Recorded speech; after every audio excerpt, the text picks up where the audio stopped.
interests of the West. Now, I believe that this is not in the policy interests of the West. I believe it's completely, like Gladstone, I say that you need an ethical foreign policy. And although it might seem short-term to be in the interests of the British economy to make more bombs and guns and tanks that can be sold to Saudi Arabia, I would say in the long run, it's an absolute catastrophe. And it's completely against the best interests of the foreign policy interests of the West.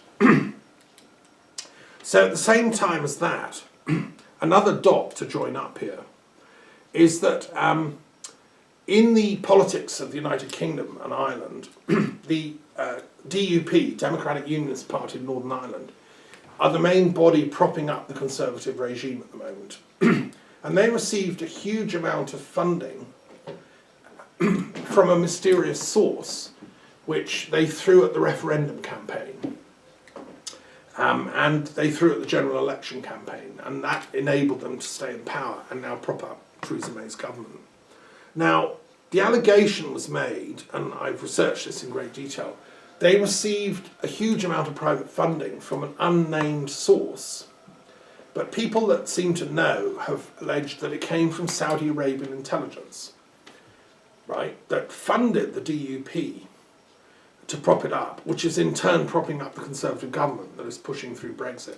Now, I find that absolutely scandalous. It means that a foreign power, Saudi Arabia, has utterly interfered in British politics, has bought Brexit, actually, and has paid for the political party that is now pushing that through Parliament, completely against the will of the people of Ireland and against the will of the people of Britain.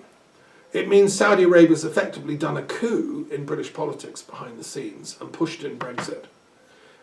Now, is this known? Is this discussed in Parliament? Incredibly, in the British Parliament of Westminster, every donation of a sizable amount to a political party has to be declared. Its source has to be transparent. That legislation doesn't apply in Northern Ireland, so they're sheltering under this legal fig leaf that we don't have to tell you where the money came from. Now, I find that scandalous. Immediately there should be a law passed that makes, retrospectively, all major donations to political parties in Ireland, Northern Ireland, should be transparent immediately. We should find out if that's Saudi money.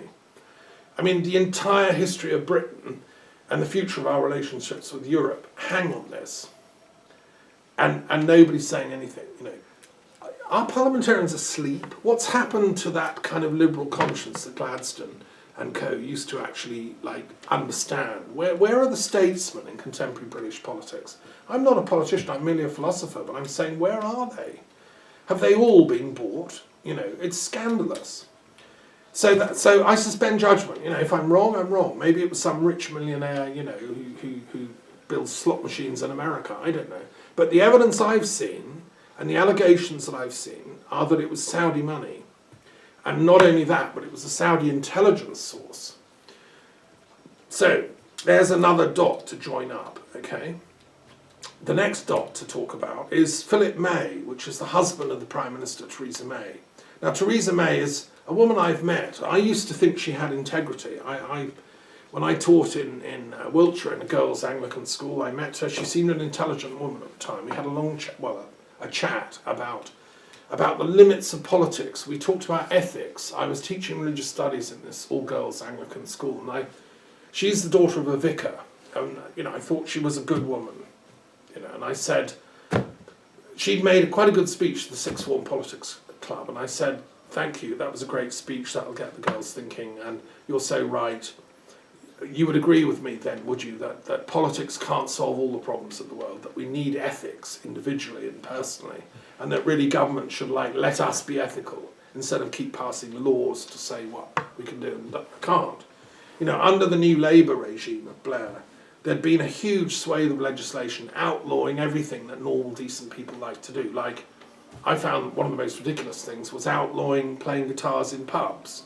I, as a guitarist, can no longer go into a pub in England and just sing a folk song with a beer with some mates, and one of them plays the violin, unless the pub has a licence for which it has to pay 500 quid a year to some government official. And if we just start strumming, the police can come in and pinch my guitar and imprison me, right? Now, that kind of thing annoys me. And so I was against the dying embers of this so-called New Labour nonsense. And I thought that the Conservatives would have a much more intelligent approach, because here was Theresa May saying, yes, yes, of course, no ethics, freedom, yes, autonomy, responsibility, less government, you know. That's what she was saying then. But in power, I've watched as she's changed like a chameleon and turned into the absolute opposite. It's this weird Hegelian dialectic that things turn into their opposites. Jung calls it the enantiodromina effect of history, that, you know, black, give it time, turns into white, and vice versa. And I've watched as Theresa May has turned from a good woman into a real strangely creepy kind of, I'm sorry, madam, but, you know, what you're doing is evil here. And I think her husband is playing a role in this. You see, Mr. Philip May, the eminence grise behind this whole project, sits on the board of one of the biggest arms companies that is selling weapons to Saudi Arabia. Now, you don't have to be a genius to join up these dots. You know, like the May enterprise, which Theresa's prime minister, he's in the city, in the finance world of you know, arms industry. He's selling millions, I don't know, you know, exactly, billions possibly, to Saudi Arabian weapons companies. And of course he wants Brexit, because he doesn't want the European Union to stop him doing that, because that's, you know, that's creaming in loads of money. I think he's made personally millions over all this. So Theresa May is like, she's compromised, I would say. And she should, in my opinion, a woman of any integrity would resign from power at this point. Her position is untenable if you had any ethical common sense, you know. And I think that Mr. Philip May's support for the Saudi establishment through his arms interests has compromised the British nation to the point of dissolution. Britain is about to go down because, according to all my analysis, which I've subjected my listeners to, if Brexit goes ahead, if Theresa May, Philip May and the Saudis get their will, and Britain leaves the UK, Scotland is an autonomous nation and has had enough of this nonsense. They can see through what's going on here. And they're going to say to the people in Westminster, you know, enough is enough. We've had Culloden, we had the Highland clearances, now you've done this to us. We know you're in you know, up to your arms in blood in the Middle East. We don't want any more to do with your imperialist wars, thank you very much. The Scottish peace movement wants nuclear weapons out of Scotland. They want a different kind of future for Scotland, and they will go for independence. I have absolutely no doubt about that. I know them, they're good people. The Northern Ireland people are going to say, you know, enough is enough. We don't want this. We want to rejoin with the Republic of Ireland and join Ireland. And those countries will then stay in or rejoin the European Union. I even think Wales is going to leave the UK, because Wales, I lived in Wales for 10 years, I have deep, deep ties to Wales, and under the new Plaid Cymru leader, they're also saying, we want independence too. You know, if Scotland and Northern Ireland are going to leave, we're not sticking around. So we're talking the dissolution of the UK over this. That's how important this is. And to me, I just want to say that there's a symbolic process at work here. You see, as a philosopher, I believe that unity is premised on the concept of love. If you think about it, love is what unites people. It brings people together in amity, friendship. The very word God, the etymology of God, is related to the word goodness, and it's connected to the word togetherness. So what brings us together is the gathering force, is the goodness of God. The Anglo-Saxon etymology is wonderful. This is why I love the philosophy of language.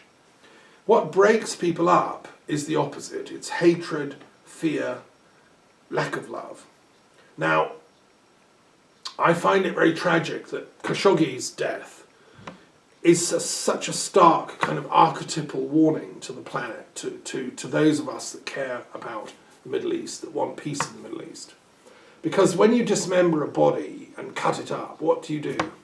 It's enacting the very hate, violence that I'm talking about, the opposite of love, you know. And, you know, it's very interesting that in ancient Egyptian religion, this is what happened to Osiris, the god of the Egyptian people. I have enormous respect for Egyptian spirituality, ancient Egypt. I'm an expert in the history of Egyptian religions and the Hermetic tradition, which has influenced my work greatly in as a European intellectual, as it did enormous numbers of philosophers.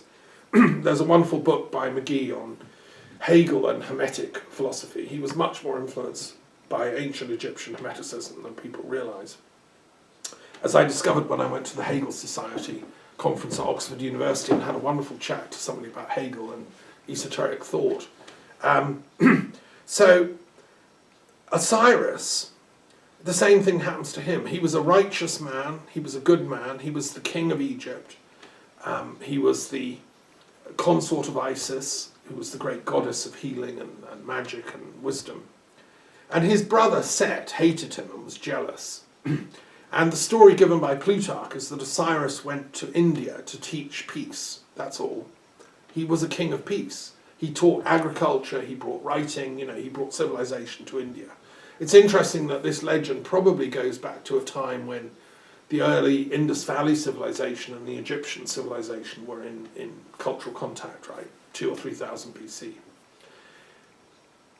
And he was loved and feted by the Indians, and then he came home. When he got home, Set had taken over the palace, slept with his wife Isis. Osiris didn't know, and invited him to a banquet. And at the banquet, he'd made a great sarcophagus, and everyone's feasting. He says to Osiris, "Oh, my dear Osiris, look, I made you this lovely sarcophagus. It's not for yet, but one day when you die, you can have this one. Would you like to lie down and test it and see if it fits?" And Osiris, being a sweet, gentle, innocent soul, he lay down in it just to test it. Whereupon Set slams the lid down and fastens it with locks and things and sticks it in the Nile. And the sarcophagus floats all the way to Byblos and gets stuck in a tree root. And he thinks he's killed Osiris. That's it. Fantastic. Got rid of my rival. And Set then rules Egypt. But he's a vicious, nasty kind of person. He sleeps with Isis, and he just takes over. But after a while, he realizes maybe there's trouble. Did I really get Osiris? Anyway, Isis goes off looking for her presumed dead husband. And being a magician, she finds the sarcophagus in Byblos, which is very symbolic because that's where the Bible comes from. That's the word Bible.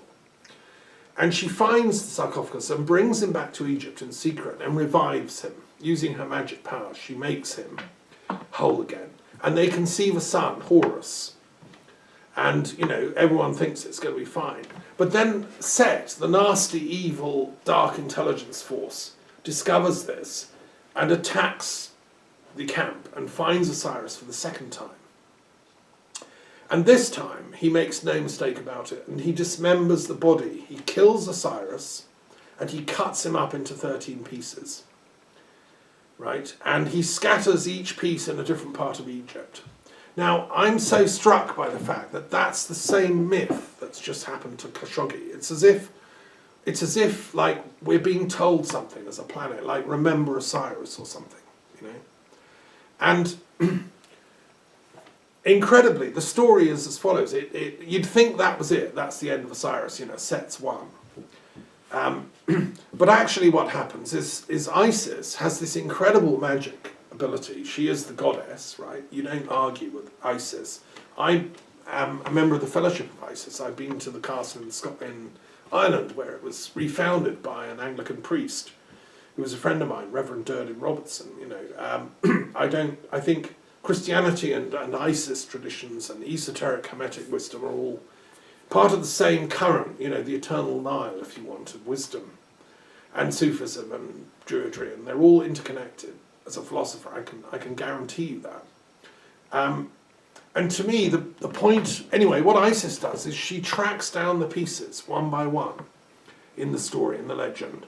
And in Egyptian religious ceremonies, every year they'd enact this. She goes around with a light, a torch, a lamp, all the different parts of Egypt. And one by one, she finds the parts of the body.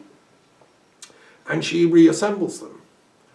And she puts them all together, and then she breathes life into the corpse. And Osiris, the gods appear at this point, and they say to Osiris and Isis, you know, they allow her to revive him. And they say, you are the most wronged king in history, O Osiris. You know, what do you want in revenge? What should we do to Set? And Osiris says, and it's a very interesting response, he says, I wish to be lord of the kingdom of the dead. He doesn't want to be a king on this plane anymore, because that's like, what's the point? You only live like 60 years or something, you know. No point. I wish to be the lord of the dead for eternity. So the Egyptians believe that as a recompense for his cruel treatment, he was then given the job in heaven, to use Christian terminology, of judging the dead.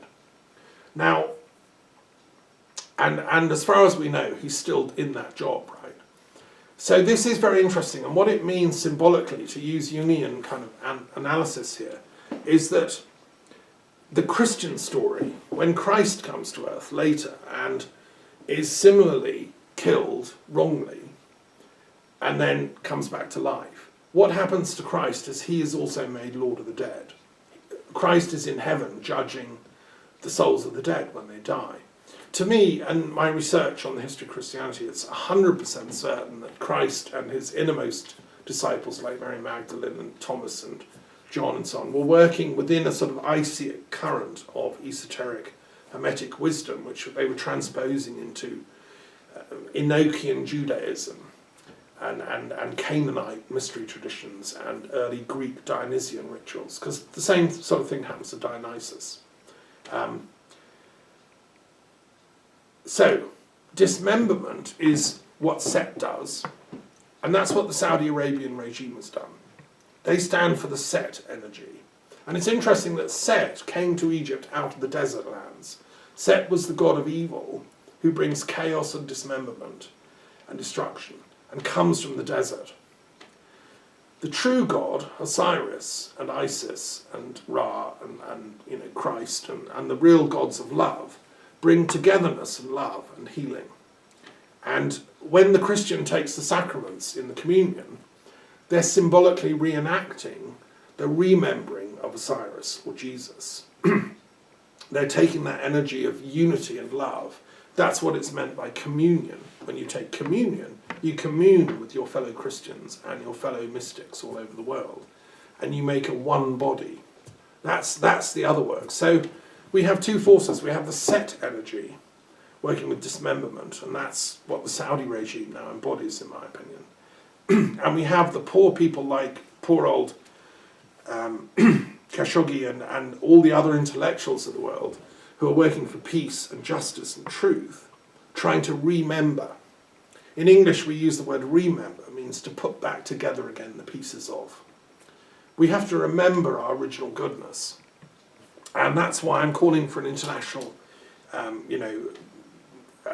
Truth and Reconciliation Commission for the Middle East. That's part of that remembering. And it's why I've called for this International Historical Commission for 9/11. And finally, just to say, this is what we're doing with the World Intellectual Forum, because we're working with people in India, you know, the other end of Osiris's journey. I have dear, dear friends and colleagues in India who are savants and sages that are, you know, on a planetary level of importance. And I'm simply the European coordinator for this project, which is to bring the intellectuals of Europe together to discuss peace. How can we deal with the chaos and confusion of Brexit? How can we hopefully expose the lies that it's based on in time to prevent it? And how can we reform the European Union so it becomes a true council of wisdom people? I've been doing a lot of research on the European Union. I have a lot of respect for its founders and its traditions. And the European Union has a scientific council of advisors. One of them is a colleague of mine, Sir Paul Nurse, who's president of the Royal Society. I've met him. He's a friend of a friend. You know, he's a great scientist. But scientists can only do so much. They work within their area of expertise. What I'm calling for the European Union is a council of, if you want, a council of intellectuals, a council of scholars, of ethicists. We need a kind of ethical council to parallel the Scientific Advisory Council for the European Union, which would be comprising of philosophers and polysavants, as I call them, people that think outside the box, the Voltaires of today, who can address the joined-up issues that affect the European continent. And I believe in Europe as a project. I'm with Leonardo da Vinci, who we celebrated his life here in May during his birthday. We went to his grave in Amboise. I launched a European a prize for the Leonardo da Vinci Peace Prize. And I believe in these kind of people, the polysavants of European culture. We need an ethical council for the European Union. That's one of the projects I'll be doing with the World Intellectual Forum in Europe. So, anyway, this situation at the moment, the world is in chaos, and the symbol of the dismemberment of this man Khashoggi is, to me, just such a strong archetypal, like, when the red lights flash, that's what we've got. The world is on emergency now, and all the forces that believe in love, that believe in remembering, have to come together and work together as a team. It's not no one person can sort these problems out. That's why we have a council for the World Intellectual Forum. We have a council for the Truth and Reconciliation Commission for the Middle East, and so on. I'm willing to work with any intellectuals in the Middle East, in Saudi Arabia, in Israel, in Palestine, in Turkey, in any European country, to sort this problem out. And above all, with historians, to sort out 9/11. If anybody has evidence about the events of 9/11 that's contrary to the normal narrative, or if it supports the normal narrative, that's fine, you can contact me through my emails and things, and I will interview you.